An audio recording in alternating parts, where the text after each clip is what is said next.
Yes. So yesterday it was chapter number 8. So in this chapter they have discussed regarding implementation of this policy. So how they are going to implement in different areas, like in the small villages through the BDO and divisional and block officers जो होता है उनका, उसके through वो कैसे गांव-गांव तक पहुंच सकते हैं। इन सब चीज़ों पर उन्होंने फोकस किया था कि इम्प्लीमेंटेशन कैसे करेंगे। तो उसमें भी अलग-अलग उन्होंने चीज़ें बताई हैं कि किस तरीका का फ्रेमवर्क को डिज़ाइन करेंगे और जो प्राइवेट स्कूल्स है उसमें भी वो उनको अलग-अलग करके उस पे उनके साथ में काम करने की योजना बना रहे हैं। और जब तक वो काम नहीं होता है, उनका फ्रेमवर्क शुरू नहीं हो जाता, तब तक परख की स्थापना जब तक नहीं हो जाती, तब तक वो एनएएस को जारी रखेंगे और उसके साथ में ही काम करते रहेंगे। और हाँ, यही सब था पिछले सेशन में।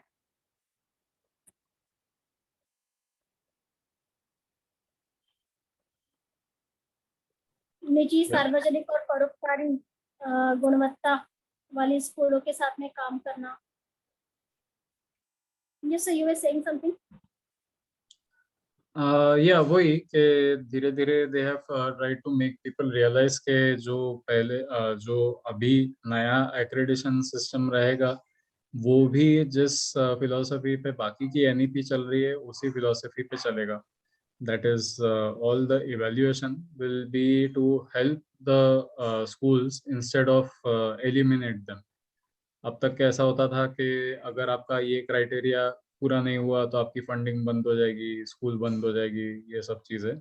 बट धीरे धीरे अभी वो वहाँ से शिफ्ट होके इस तरफ जा रहा है कि वो इवैल्यूएशन उस स्कूल की मदद करके वहाँ का परफॉर्मेंस बढ़ाने के हिसाब से इवैल्यूएशंस होंगे। And they are encouraging people from various areas to contribute to the development of the schools, development of the education system. So I think this is the general idea that I got from it. Yeah. So moving ahead to the higher education part 2. Just before you begin, ये जो higher education है, since it is not directly related to us, तो wherever you feel कि वो पूरी तरह से disconnected है स्कूलिंग सिस्टम से, तो वहाँ पर maybe we can skip those points. या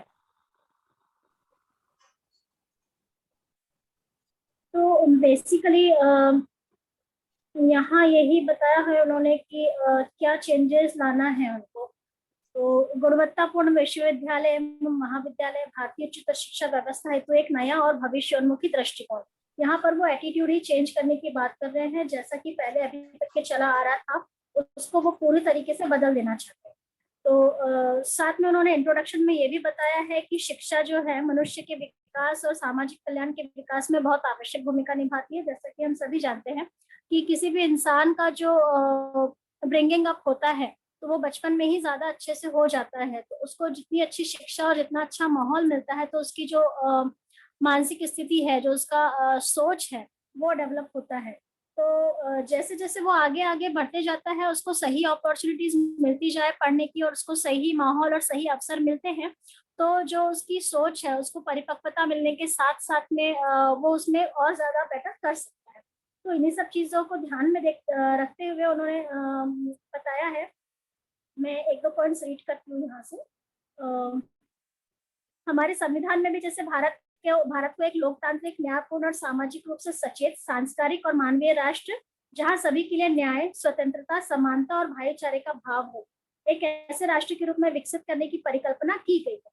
तो सभी रूप से संपन्न एक ऐसा राष्ट्र बनाना चाहते हैं जहाँ पर सभी चीजों को इम्पोर्टेंस दिया जाए, मानवीय संवेदनाओं को भी इम्पोर्टेंस दिया जाए।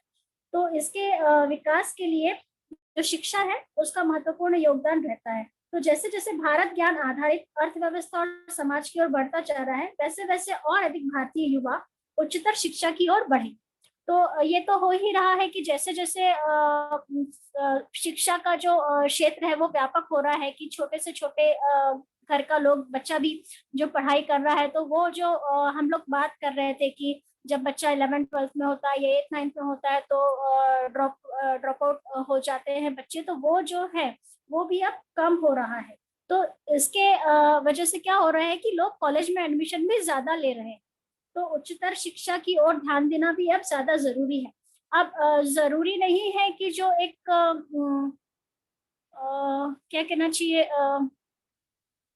जो आर्ट से रिलेटेड बच्चा है, जैसे कि मिट्टी के बर्तन बनाने की कला है या फिर मूर्ति कला है, ये सब जहाँ से उसका जो बच्चा है वो जरूरी नहीं है कि इंजीनियर बने या डॉक्टर बने, उसको उस हिसाब से शिक्षा देनी चाहिए, उस हिसाब से उसको ट्रेनिंग देना चाहिए कि वो उसके पैतृक काम को आगे बढ़ा सके। तो इन सब चीजों को भी इन्होंने इसमें रखा हुआ है कि अलग अलग तरीके के जो एजुकेशन क्या बोला चाहिए उसको, सब्जेक्ट्स एंड स्ट्रीम्स, वो भी इसमें इन्वॉल्व करने की वो बात करते हैं। तो 21वीं सदी की आवश्यकता को देखते हुए गुणवत्ता, now I am coming to 9.1.1, 21वीं सदी की आवश्यकता को देखते हुए गुणवत्तापूर्ण उच्चतर शिक्षा का जरूरी उद्देश्य अच्छे, चिंतनशील, बहुमुखी प्रतिभा वाले रचनात्मक व्यक्तियों का विकास करना होना चाहिए। रचनात्मक मतलब क्रिएटिव। तो यह एक व्यक्ति को एक या एक से अधिक विशिष्ट क्षेत्रों में गहन स्तर पर अध्ययन करने में सक्षम बनाती है। तो अगर किसी में क्रिएटिविटी है तो वो सिर्फ एक ही फील्ड में काम करेगा, ऐसा जरूरी नहीं है। हो सकता है कि उसका अगर सोचने का तरीका अच्छा है और क्रिएटिविटी ज्यादा है तो वो 2-3 सब्जेक्ट में भी एक्सपर्टाइज कर सकता है। तो इस पर भी वो लोग काम कर रहे हैं। जैसे पहले ऐसा होता था कि आपने अगर साइंस ले लिया तो आप आर्ट्स के सब्जेक्ट नहीं ले सकते, अगर आपने कॉमर्स ले लिया है तो आप साइंस के कोई सब्जेक्ट नहीं ले सकते हैं। तो ये सब चीजों को उन्होंने अब मर्ज करने की कोशिश की है कि अगर आप बायोलॉजी अच्छा पढ़ सकते हैं तो साथ में जरूरी नहीं है कि आप मैथ्स नहीं कर पाओगे या फिर पॉलिटिकल साइंस नहीं पढ़ पाओगे। तो ये सब चीजें भी वो सब्जेक्ट्स को मर्ज करने की उन्होंने उसमें नियमन किया हुआ है। तो इसमें ऐसा है कि विज्ञान, कला, मानविकी, भाषा, साथ ही व्यावसायिक, तकनीकी और व्यावसायिक विषयों सहित विभिन्न विषयों में 21वीं सदी की क्षमताओं को विकसित करना इनका उद्देश्य है। और उच्चतर गुणवत्ता वाली शिक्षा द्वारा व्यक्तिगत उपलब्धि और ज्ञान, रचनात्मक सार्वजनिक सहभागिता और समाज में उत्पादक योगदान को सक्षम करना चाहिए। इसे छात्रों को अधिक सार्थक और संतोषजनक जीवन और कार्य भूमिकाओं के लिए तैयार करना चाहिए और आर्थिक स्वतंत्रता को सक्षम करना चाहिए। तो यहाँ पर ये सस्टेनेबल लिविंग की भी बात कर रहे हैं कि एक जो होता है कि हर, जैसे अगर हम हायर सोसाइटी की बात करते हैं तो हर कोई एक कंपटीशन में लगा हुआ है कि वो कितने ज्यादा महंगे ट्यूशन सेंटर में अपने बच्चे को भेजता है, फिर मेरा बच्चा बाहर जाकर पढ़ रहा है, वो ज्यादा प्राइड वाली बात हो जाती है, फिर मेरा बच्चा अब्रोड जाकर पढ़ रहा है, वो ज्यादा प्राइड वाली बात हो जाती है कि मेरा बच्चा तो फॉरेन में जॉब कर रहा है, वहीं सेटल हो गया है। तो ये सब जो सोच है उसमें भी वो बदलाव लाना चाहते हैं कि यहाँ रहकर भी हम बहुत कुछ कर सकते हैं। तो इसके लिए उनकी जो शिक्षा प्रणाली है, जो कॉलेज का जो स्टैंडर्ड है, उसको कई तरीके से, कई एंगल से वो बदलना चाहते हैं। सर आप कुछ ऐड करेंगे? Yeah, I think that covers everything. Yes. So coming to 9, What comes under humanities? Where is it? मैंने ये आगे भी पढ़ा है 1.1 में, social sciences, arts, humanities, languages as well as Okay. So humanities में you have things like ethics, philosophy, you have things like और क्या क्या था उनमें, कल्चर, डाइवर्सिटी, ये सब चीजें होती है। I can still check if you want. literature also. Literature also. okay.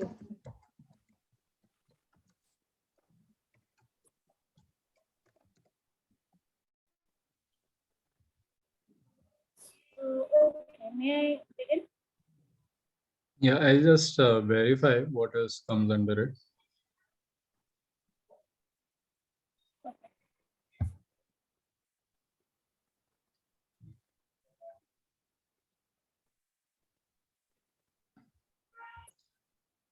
Early society, writing and city life,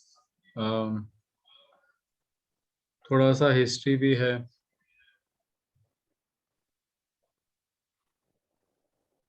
human culture transfer, modernisation, Yeah, so I guess this is basically the flow of humanity.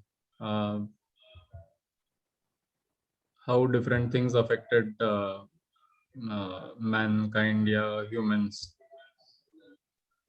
Yeah, ठीक है.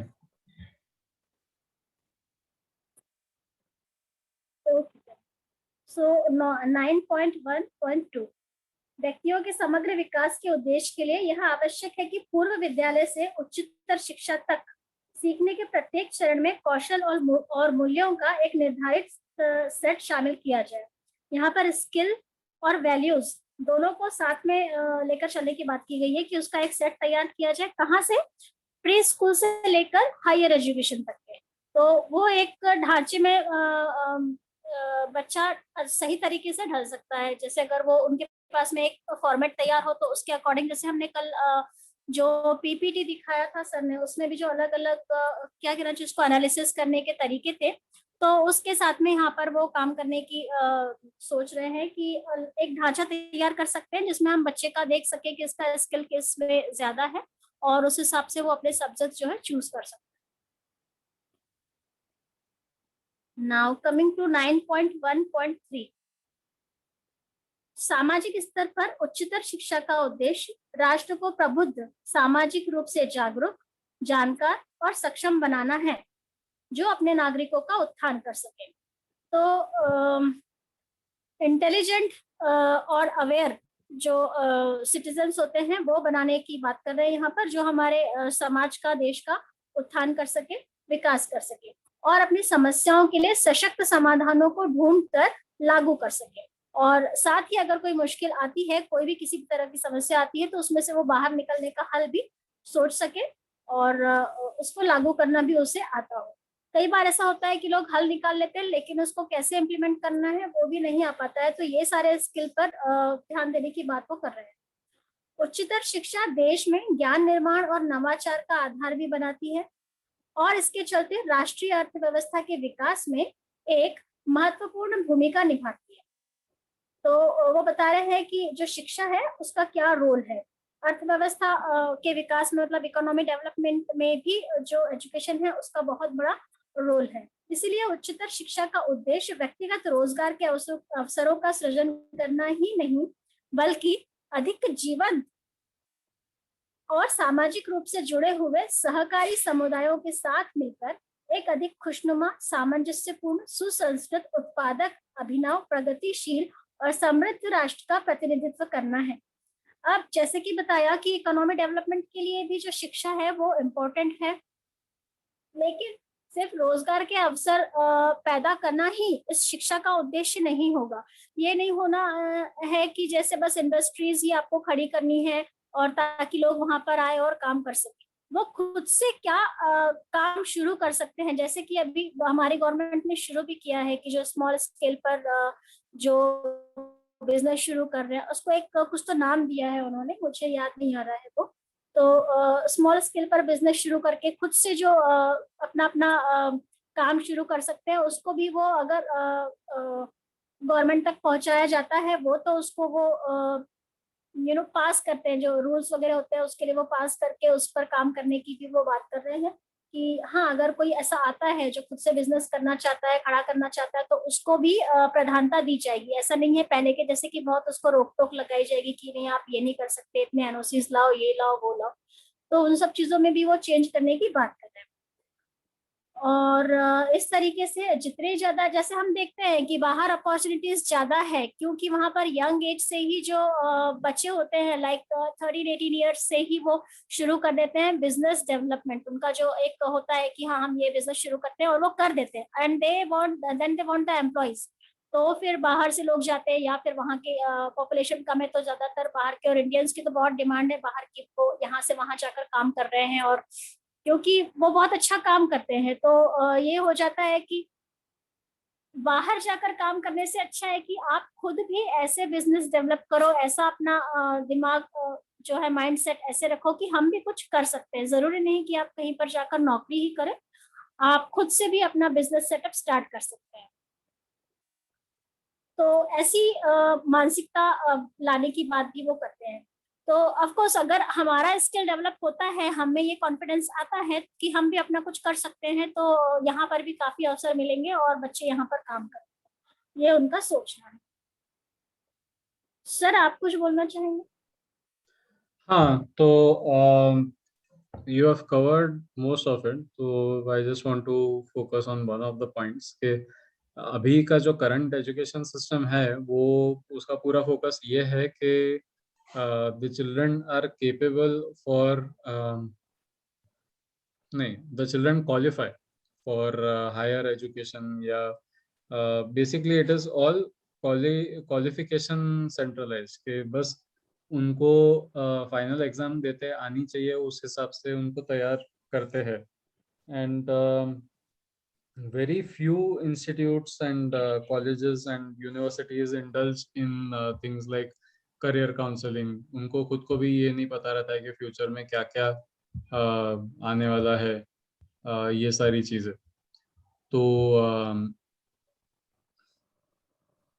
yeah, so all this is going to change. It will become more practical oriented and more future oriented.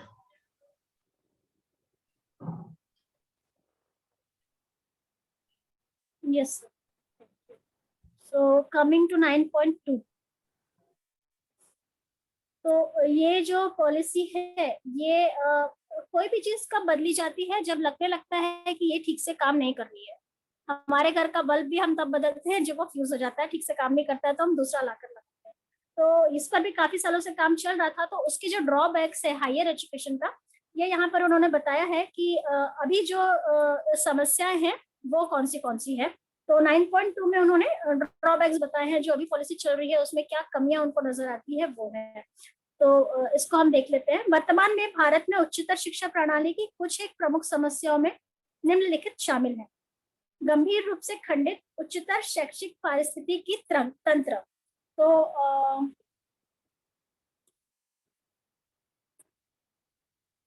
Education ecosystem जो है कि यही जो मैंने बताया कि सब्जेक्ट का जो चूज करने का तरीका है, ये सब जो चीजें हैं तो वो भी बैलेंस नहीं है। एक उसमें इंटीग्रिटी नहीं है, ये कहने का मतलब है उनका। सेकंड पॉइंट है संज्ञानात्मक कौशल के विकास और सीखने के परिणामों पर कम बल। यहाँ पर वो बात कर रहे हैं कॉग्निटिव स्किल की।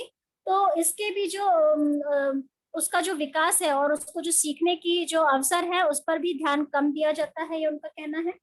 और ऐसा होता ही है कि हम बस मतलब किताबी ज्ञान में ही रह जाते हैं और हमें प्रैक्टिकल नॉलेज नहीं सिखाया जाता है। तो लाइक अगर हम देखते हैं तो हमें बहुत टाइम लगता है। अगर हम प्रैक्टिकली अगर कुछ हाथ में लेकर करना चाहते हैं तो हमें टाइम लगता है। जब हम लैब में भी जाते हैं प्रैक्टिकल करने के लिए तो वो काफी एज मतलब होने के बाद में हमें दिया जाता है, कि बचपन से नहीं दी जाती है चीजें समझने के लिए। जैसे ही साइंस शुरू किया उसके अगर हम नेक्स्ट ईयर से ही लैब में जाकर एक्सपेरिमेंट्स वगैरह शुरू कर देते हैं तो हमारी सोच में और हमारे कॉन्फिडेंस में काफी बदलाव आता है। तो इन सब चीजों की वो बात कर रहे हैं। थर्ड पॉइंट है विषयों का एक कठोर विभाजन। विद्यार्थियों को बहुत पहले ही विशेषज्ञ और अध्ययन के संकीर्ण क्षेत्रों की ओर ढकेल देना। वैसे तो हम लोग यहाँ पर 11th-12th में सब्जेक्ट चूज करते हैं, पर उनको ये लग रहा है कि अभी भी काफी जल्दी हो जा रहा है, कि बच्चा डिसाइड नहीं कर पाता है कि उसे कौन सा सब्जेक्ट लेना है और क्या करना है। तो उसमें इतनी जल्दी नहीं करनी चाहिए, ऐसा उनका कहना है। Sir am I right? Third point.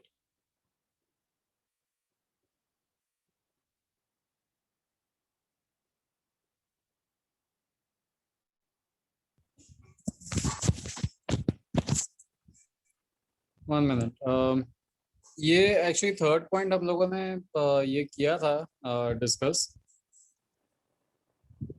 तो ये this is I don't know, I find के this has its own good and bad both, क्योंकि if you have this early specialization का जोन, तो आगे जाके जो एक इंटीग्रेटेड अप्रोच से किसी प्रॉब्लम को सॉल्व करने की जो अपॉर्चुनिटी है वो आपसे छीनी जाती है। But then yes, if it is optional, so then it makes sense. But then again, it makes sense if it is decided on it accordingly. And उसमें फिर थोड़ा सा ये भी अपॉर्चुनिटी रहनी चाहिए कि to jump in and out of specialisation, because from personal experience I can tell you this के हम लोगों के यहाँ पे since we had such a huge diversity and that diversity lasted for all the years, मतलब throughout the course, इसी वजह से वी in our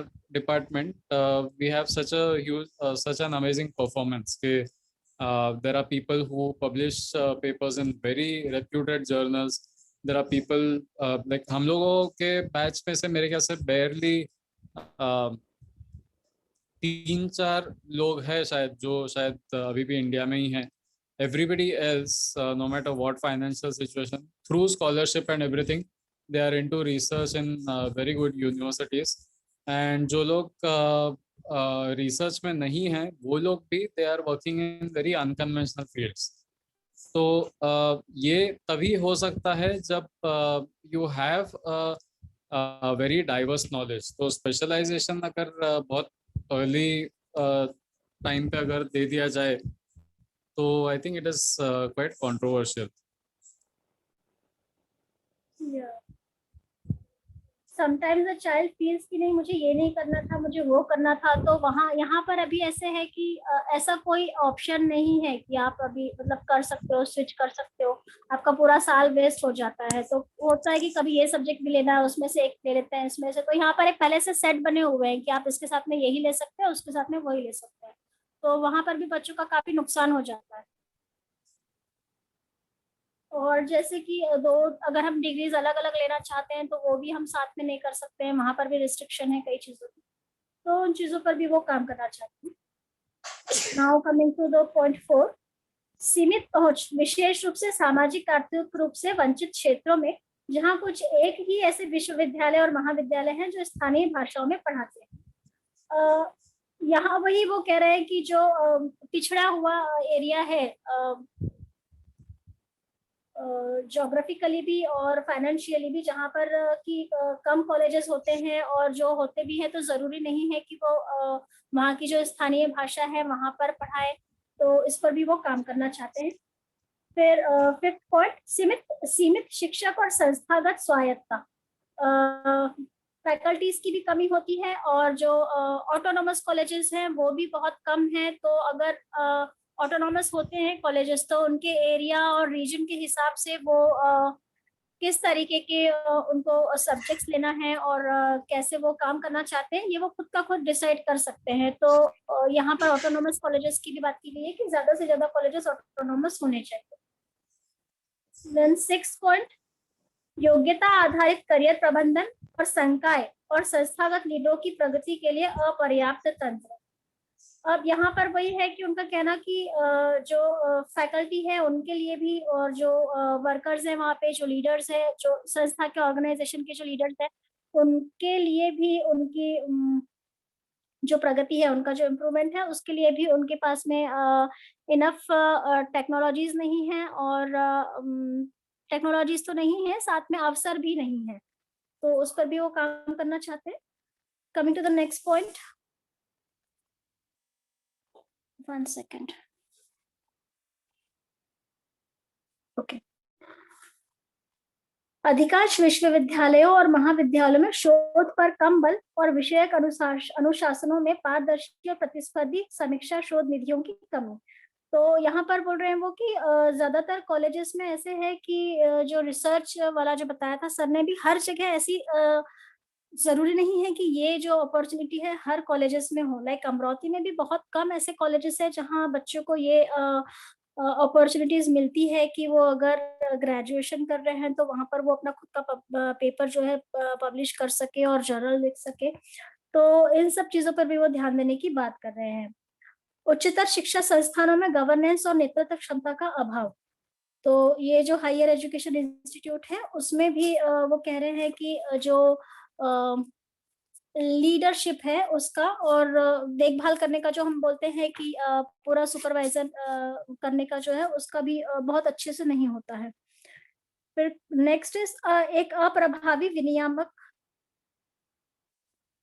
प्रणाली और बहुत सारे संबंध विश्वविद्यालय जिनके परिणाम स्वरूप अवर स्नातक शिक्षा के निम्न मानक। तो अंडर ग्रेजुएट जो कॉलेजेस हैं वहाँ उनका जो स्टैंडर्ड है उतना अच्छा नहीं है, तो वो इम्प्रूव करने की बात करते हैं। तो इतने सारे जो समस्याएं हैं वो उनको दिखाई दे रहे हैं, उन्होंने इसको ऑब्जर्व किया है और उसके हिसाब से जो नई शिक्षा प्रणाली में हायर एजुकेशन है उसमें वो नई जो नीतियां हैं वो कौन सी लाना चाहते हैं वो हम आगे देखते हैं। सर आपको कुछ कहना है 9.2 के बारे में? नहीं, that covers pretty much the problems that it is trying to solve.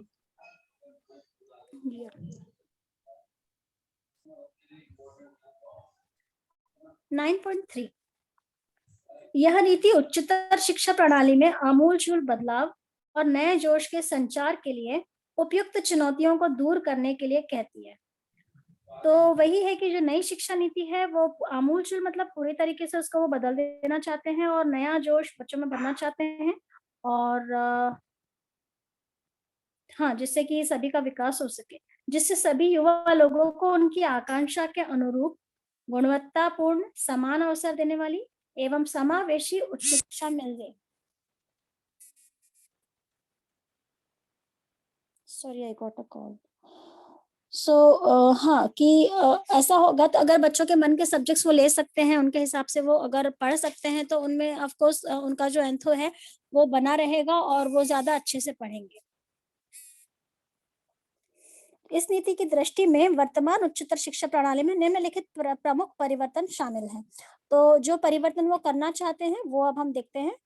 First है ऐसी उच्चतर शिक्षा व्यवस्था की ओर बढ़ना जिसमें विशाल बहुविषयक विश्वविद्यालय और महाविद्यालय हो, जहां प्रत्येक जिले में या उसके पास कम से कम एक और पूरे भारत में अधिकतर HEI ऐसे ही हो जो स्थानीय भारतीय भाषाओं में शिक्षा या कार्यक्रमों का माध्यम प्रदान करते हों।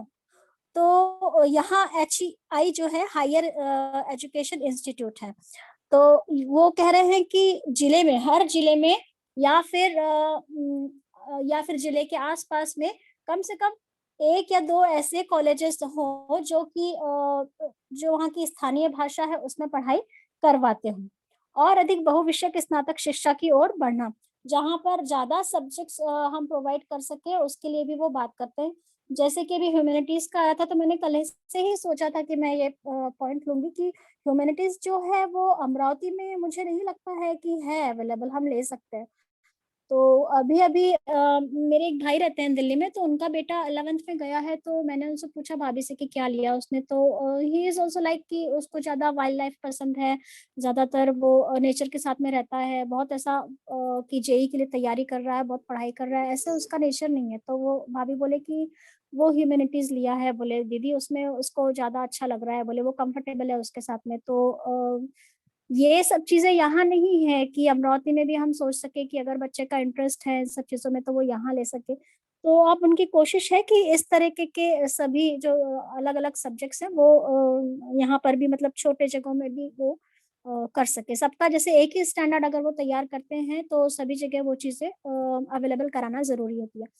अब अगर हम अवेलेबल करा भी देते हैं तो फैकल्टी जो है, coming to the next point, की फैकल्टी भी होनी चाहिए जरूरी कि उसको पढ़ाने के लिए। अब अगर चांदूर बाजार जैसे एरिया में अगर हम डाल देते हैं ऐसे सब्जेक्ट तो जरूरी नहीं है कि वहां पर उनको पढ़ाने वाले भी मिले।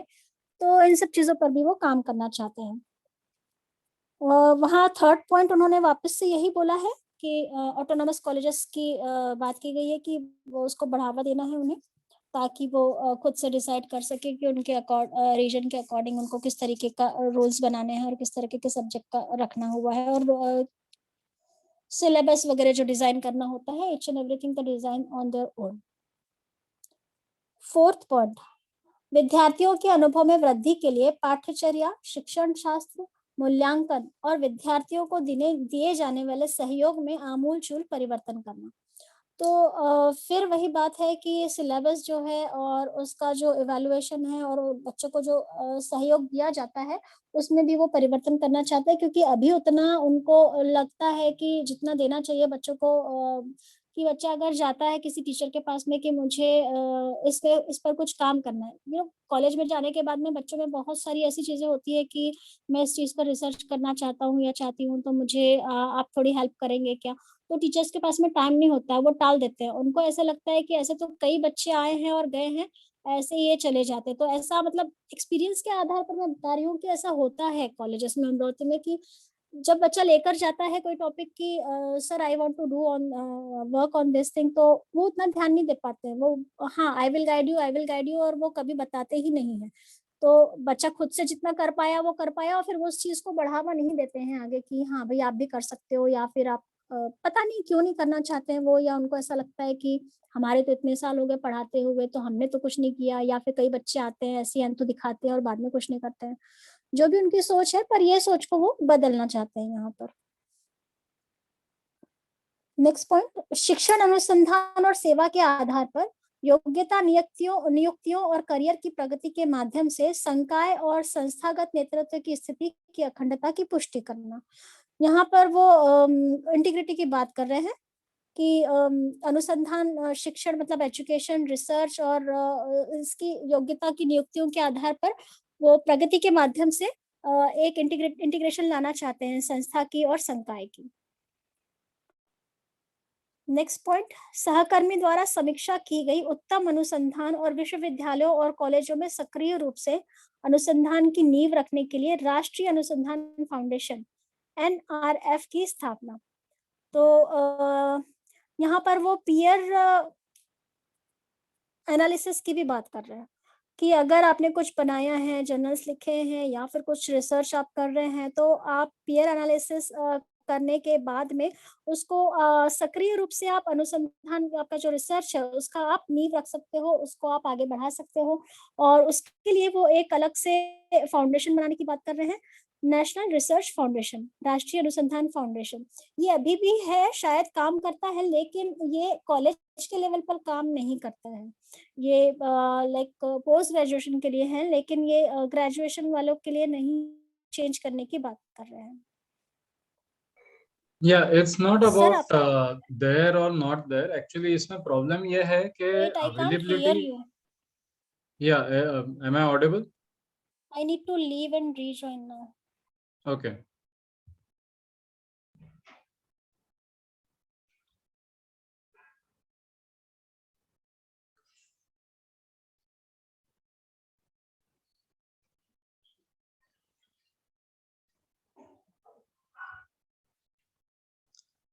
We'll just wait for a few seconds.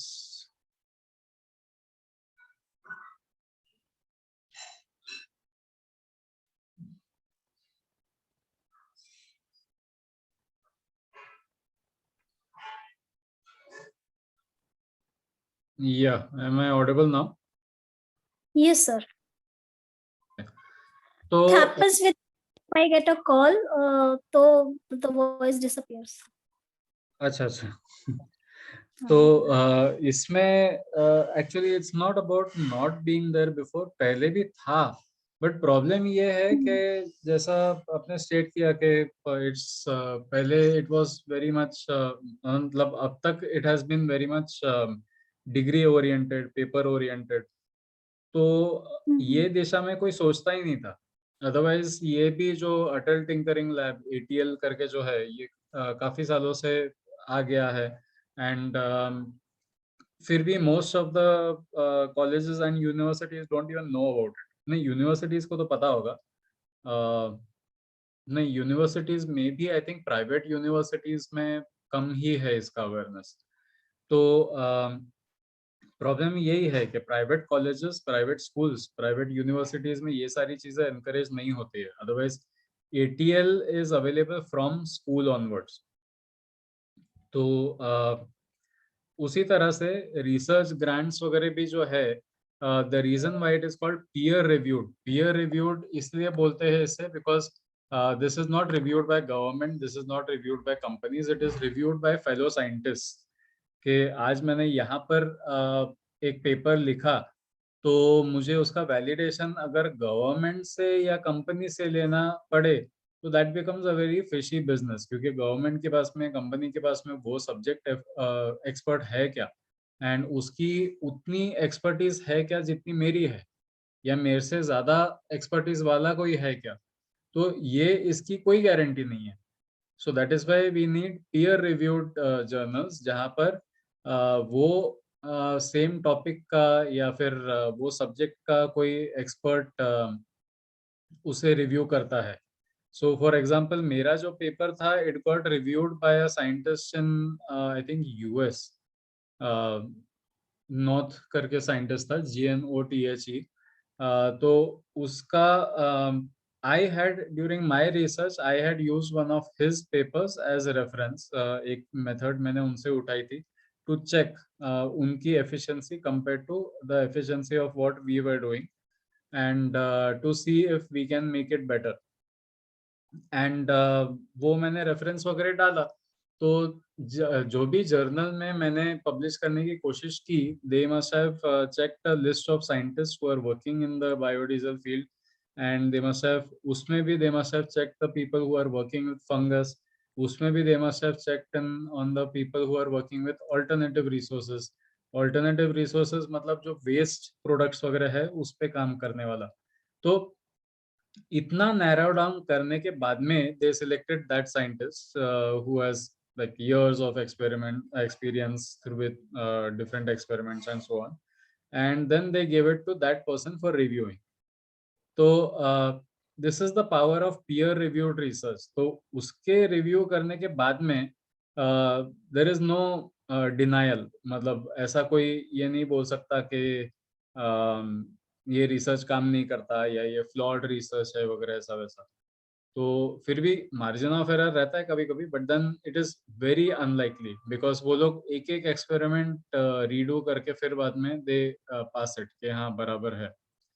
सो ये दिस सिस्टम स्टिल एग्जिस्ट. अगर आप भी टुडे घर बैठे अगर आप इफ यू फील कि you want to research, you want to write a research paper, there is absolutely nothing stopping you. आप घर बैठे रिसर्च पेपर लिख सकते हैं एजुकेशन के ऊपर, हार्ट डिजीज के ऊपर. अगर इफ यू फाइंड कि आपने अगर कोई ऐसा कंपोनेंट डिस्कवर किया है जो ब्लड में कोलेस्ट्रॉल लेवल डिक्रीज कर सकता है, तो you conduct your own test in different systems and you can even ask some labs to conduct it for you. अगर आप यूनिवर्सिटी में जाते हैं, किसी को पूछते हैं कि आप ये स्पेसिफिक टेस्ट कंडक्ट कीजिए मेरे लिए, तो उसमें आप अपना नाम, जिनको आपने थोड़ा सा काम करवाया उनका नाम, सबका नाम डाल के आप पेपर सेंड कर दे सकते हैं. एक्सेप्टेंस अनएक्सेप्टेंस वो तो टेस्ट वगैरह करने के बाद ही डिसाइड होगा, बट घर बैठे आपने ये सारी चीजें अगर की है, and all the test if they verify reverify and सारा सब रिजल्ट अगर बराबर निकलता है, तो then your paper will get publish. And हो सकता है कि in this situation if you are a home schooler में अगर आपके पास में 10th पास का भी सर्टिफिकेट नहीं है, but you have done research worthy work, तो आपका पेपर पब्लिश हो जाएगा. There is nothing stopping you. तो ये फैसिलिटी ऑलरेडी है, बट प्रॉब्लम यही है कि इसका अवेयरनेस नहीं है लोगों को. तो इसके वजह से अभी ऐसा हो जाता है कि जो कॉलेज लेवल पे जो रिसर्च है, it is a burden. The professors जो एक्चुअली प्रोफेसर्स है नहीं, बिकॉज प्रोफेसर्स यूनिवर्सिटी में रहता है, वो बस बोलने के लिए प्रोफेसर्स होते हैं प्राइवेट कॉलेजेस में. तो ये लोग what they do is they consider projects as a pain, and वो नॉर्मली अपने स्टूडेंट्स को बोलते हैं कि ये सीनियर का काम है आपका, ये आप कॉपी करो, थोड़ा बहुत इधर उधर मॉडिफाई करो, and you send us the project whatever results and so on. But that is not how it works. It is supposed to take a lot of efforts to do research. आपको अगर एक research paper लिखना है, तो you have to have research at least 80 to 150 research papers एक paper के लिए. कम से कम इतना पढ़ने के बाद में फिर आप एक पेपर ढंग से लिख सकते हैं एंड उतने एक्सपेरिमेंट्स कर सकते हैं.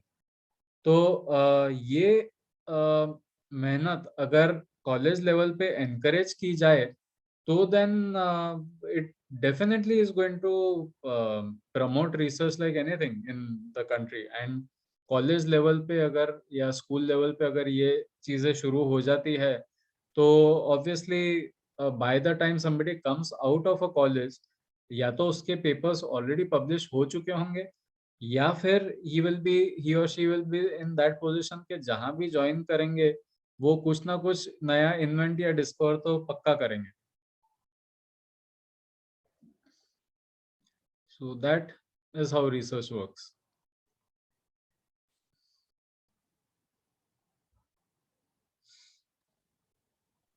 Yes sir, thank you.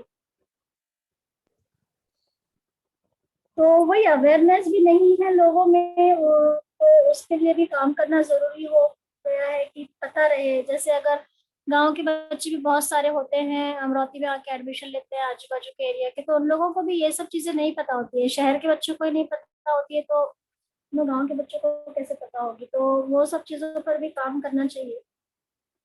देखते हैं कैसे होता है. फिर नेक्स्ट पॉइंट है शैक्षणिक और प्रशासनिक स्वायत्ता वाले उच्चतर योग्य स्वतंत्र बोर्डों द्वारा HEI का गवर्नेंस. तो यहाँ पर वो बात कर रहे हैं कि एक बोर्ड, प्राइवेट बोर्ड बनाए जाएंगे जिसमें हायर एजुकेशन इंस्टीट्यूट का गवर्नेंस रहेगा. एक वो सिस्टम ही बनाना चाहते हैं हायर एजुकेशन इंस्टीट्यूट का कि जो पूरा सब चीजों को वो सुपरवाइज करता रहे और उसके अंदर जो भी काम हो रहे हैं उनको वो ध्यान दे उस पर और सब चीजों को देखे. नेक्स्ट पॉइंट इज व्यावसायिक प्रोफेशनल शिक्षा सहित उच्चतर शिक्षा के सभी एकल नियामक द्वारा लचीला लेकिन स्थायित्व प्रदान करने वाला विनियम. यहाँ पर वो फ्लेक्सिबल लेकिन यहाँ पर एक मिनट, लाइट बट टाइट, ये जो लिखा हुआ है लास्ट सेकेंड पॉइंट, वो बोल रहे हैं कि एक ऐसा रूल बनाना चाहते हैं वो व्यावसायिक शिक्षा और उच्चतर शिक्षा के साथ में एक ऐसा रूल बनाना चाहते हैं जो लचीला भी हो लेकिन स्थायित्व कि उसको ठहराव होना चाहिए उसमें. तो मतलब अगर वो रहेगा रिजिड रहे, थोड़ा सा रिजिड तो नहीं बोल सकते उसको, लेकिन लचीलापन होने के साथ साथ में उसमें थोड़ा सा ठहराव होना भी जरूरी है. कि इतनी भी फ्लेक्सिबिलिटी नहीं होनी चाहिए कि कोई उस रूल को फॉलो ही नहीं कर रहा है, ऐसे भी नहीं होना चाहिए. तो इस तरीके से वो बोल रहे हैं कि लाइट बट टाइट रूल एक बनाना चाहते हैं वो, जो कि yeah, it's more like this कि number of rules and regulations will be less, क्योंकि अभी ऐसा है कि number of rules और regulations इतने हैं कि आप पढ़ेंगे कितने और follow कितने करेंगे. तो number of rules and regulations will be less, but जितने हैं उतने आपको पक्के follow करने पड़ेंगे. then the last point is regarding that, what do you say, open and distance learning.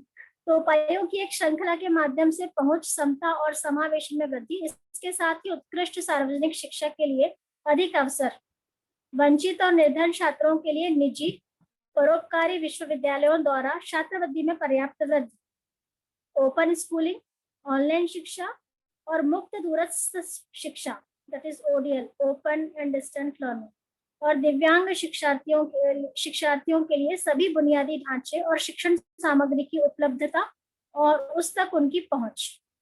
तो अधिक अवसर देना, और जो निर्धन छात्र हैं, जो वंचित समाज है, उनके लिए भी प्राइवेट बोलो या फिर जो फिलैंथ्रोपिस्ट एजुकेशनिस्ट हैं उनके द्वारा जो कॉलेजेस चलाए जा रहे हैं उसकी जो स्कॉलरशिप है उसमें भी वो इंक्रीमेंट करना चाहते हैं. ओपन स्कूलिंग को वो ज्यादा उस पर ज्यादा वो फोकस करना चाहते हैं. ऑनलाइन शिक्षा भी चलती है और साथ साथ में जो ओपन एंड डिस्टेंस लर्निंग है उस पर भी वो ज्यादा अभी काम करना चाहते हैं.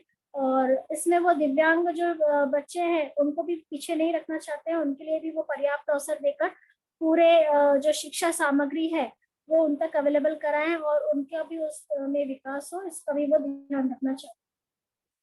तो ये उन्होंने बेसिक इंट्रोडक्शन दिया है चैप्टर 9 में कि हायर एजुकेशन में जो बदलाव है वो क्या क्या होंगे और कैसे होंगे और कहाँ कहाँ किस तरीके से होगा, ये आगे के चैप्टर्स में बताया गया है. That's it.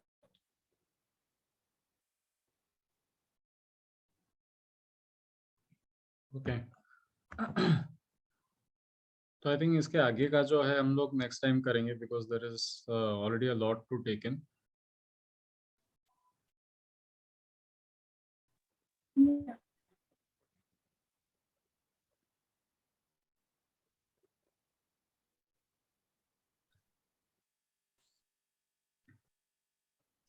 बट जो नेक्स्ट वाला है उसमें से I think we can speed through it, because a lot of it has already been covered in point 9. तो 9 मेरे ख्याल से एक समराइजिंग चैप्टर था आगे जो आने वाला है उसके लिए. हाँ. ठीक है.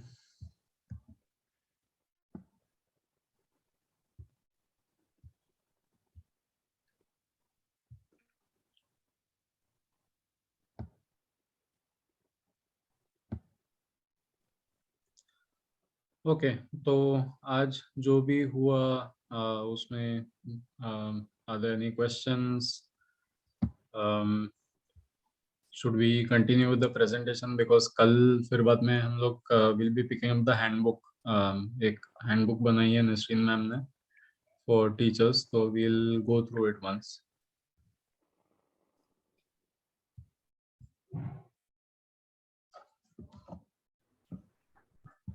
Sir, I had done that test yesterday. Test. I हाँ wanted to okay. share. I wanted to share, but वो टॉपिक चला गया और फिर वो ऑफ बीट था तो मैंने शेयर नहीं किया. ओके क्या आया आपका कुछ? Did you read ahead? हाँ, उन्होंने एक्चुअली वो 60 to 70 क्वेश्चंस थे. आई थिंक 65 थे. तो मैंने आंसर किए थे सारे. आई डिड नॉट अंडरस्टैंड, पर वो स्मॉल और कैपिटल में यस यस नो नो क्यों था? Strong yes, told, but- strong no. अच्छा वो था तो ठीक है. तो मेरा रिजल्ट आया INTJ, introverted, intuitive, thinking, judging. तो उन्होंने परसेंट वाइज दिया था वो. फिर उन्होंने बहुत कुछ था, आर्टिकल ही था पूरा कि ये लोग क्या कर सकते हैं. फिर उन्होंने बोला कि professional suited for your personality. फिर मैं उधर भी गई तो देखा, पर वो थोड़ा सा स्टूपिड भी लग रहा था, बट ठीक है. हाँ इट करने इज में मजा आया. हाँ वही मुझे I wanted you to experience it, because it is one of those test जो थोड़ा सा it takes into account your behaviour and उसको स्टैटिस्टिकली अरेंज करता है, जो typically what is expected in ये क्या बोलते हैं